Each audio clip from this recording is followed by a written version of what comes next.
Përshëndetje të nderuar miq, ja ku po takohemi sërish së bashku në kanalin Monitor TV me mua Tiron Alilin për të ndarë ngjarjet më të fundit dhe momentet më të fundit nga shtëpia e Big Brotherit.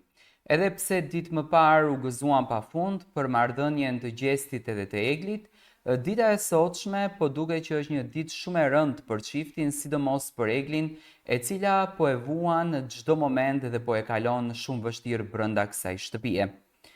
Në shtëpinë më të famshme të Shqipërisë, ku kamerat ndjekin çdo emocion, çdo buzëqeshje, çdo lot, sot ka ndodhur diçka që nuk mund të kaloj pa u ndjerë.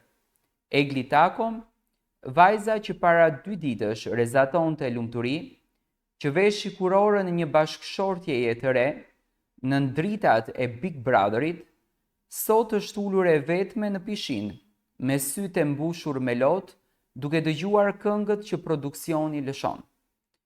Këngët që ndoshta nuk janë zgjedhur rastësisht, këngët që flasin për mungesë dashurie, për lëndim, për dhimbje, për mos kuptim, këngët që duket sikur janë rrëfimi i saj i heshtur, fjalët që nuk po i thot dot me zë. Çfarë ndodhi me ëndrrën e saj të bardhë? Ku humbi ai shkëlqimin në sytë që shoqëronte kur pranoi të lidhte jetën me Gjestin para gjithë shqiptarisë? A ishte vërtet kjo një dasëm që u bë për dashurinë, apo një përpjekje për të veshur një dekor realitet që po shpërbëhet pas dyerve të mbyllura të shtëpisë së famshme?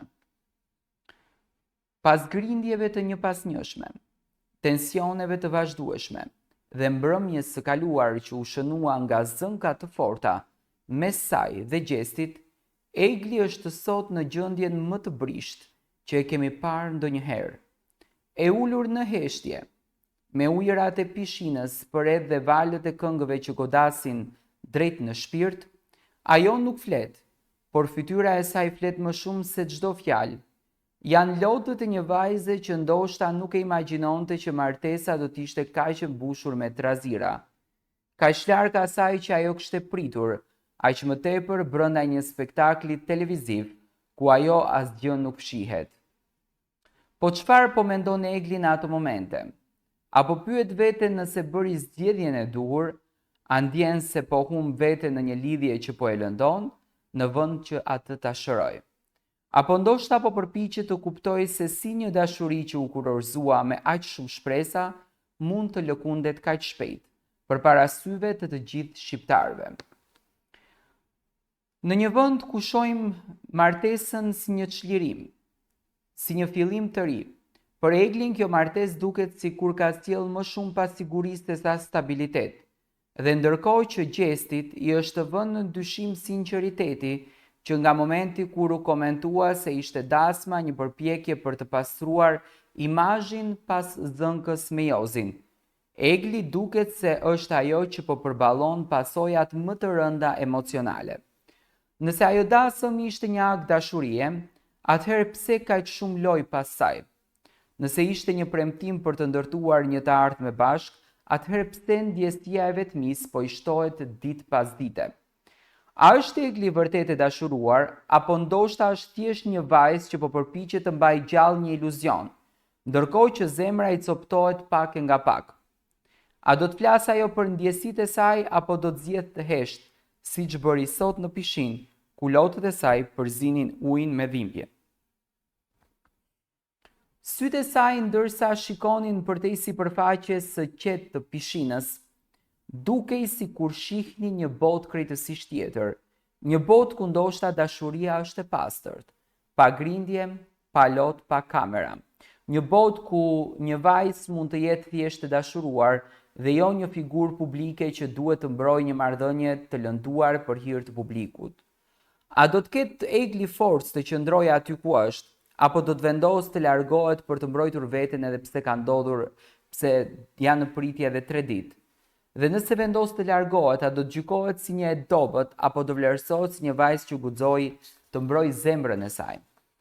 Sot në heshtjen e pishinës dhe mes notave të trishtueshme të këngëve që lëshohen në sfond, Egli Tako tregoi më shumë se çdo fjalë. Tregoi se pas çdo buzëqeshje në televizor, mund të fshihet një dhimbje që nuk ka audiencë që e kupton plotësisht.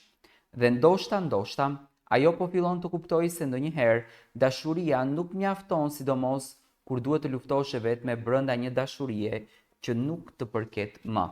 Në fakt, unë kështu e kam përshkruar ndjenjën e Eglit sot, nga ajo që unë pash në pishin, nga qëndrimi i saj, mënyra që Egli prekeshte nga këngët që vllau i madh lëshonte, tani ishin këngë të përzgjedhura me kastile për momentin e Eglit apo ishin thjesht spontanisht, unë nuk e shoh që Egli e dashuron gjestin për lojë. Sepse vetëm fjala që Egli me ndjesinë e saj më të sinqertë ju kthye natën e gjysmëfinales kur u përzjodhën finalistët dhe po darkonin në dhomën e surprizës, ju kthye familjes së Gjestit që i tha nëse Bahat mos u mërzite derisa jam unë këtu, Gjesti është mirë.